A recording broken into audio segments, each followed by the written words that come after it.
let's take a look at each one of these buttons. So the first button here is Directories. It's a good idea to set this first, especially the first time that you use PLS-GUI. What this does is it tells PLS-GUI where the application files are, where it should put any hard copy reports that it puts on your computer, where it should put the graphics, and where it should put special data output. So we click on it and you see this pop-up dialog. It's a good idea to do these and in order. Set the main directory first. So to do that, you would note also, once you do this, this is turned on. You can turn it off if you don't want to save it, but I don't know why you would.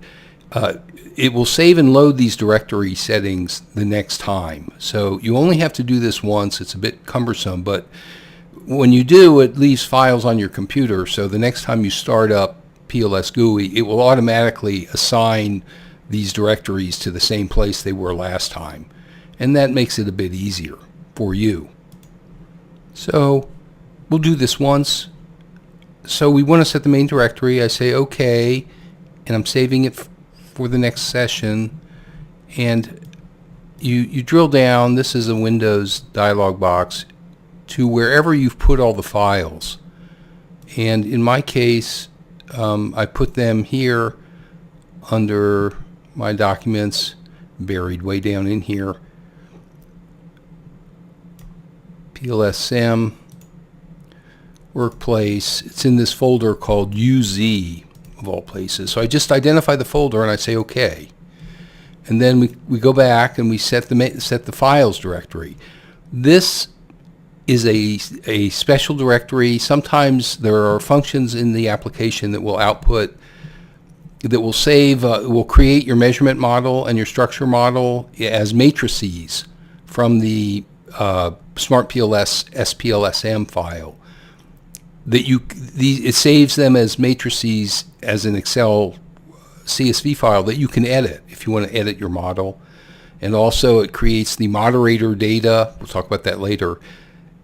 These are data files that are unique and separate from everything else. So it's not used much, but when it is, you don't want those data files commingled with your reports. They could be, but it won't harm them, but it'll just make it harder to find later. So files, the files directory. So you set up, it's a good idea to name a folder files. That's what I always do, so I don't get confused. And then just simply point this directory indicator to that.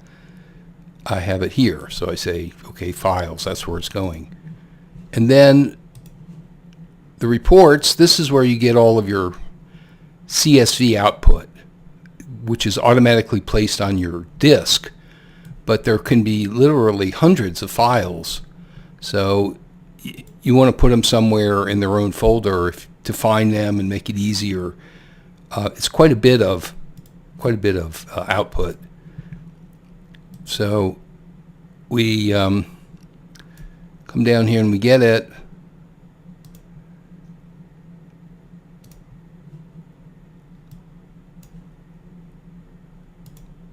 And again, I have a there it is, reports. Okay, and then finally, graphics. We don't use this a lot right now, and for most of the graphics, you can tell it where to save them individually, but still, just to be consistent, and there are a couple of graphics that get output automatically, it's a good idea to set this up. Okay, so come down here and we say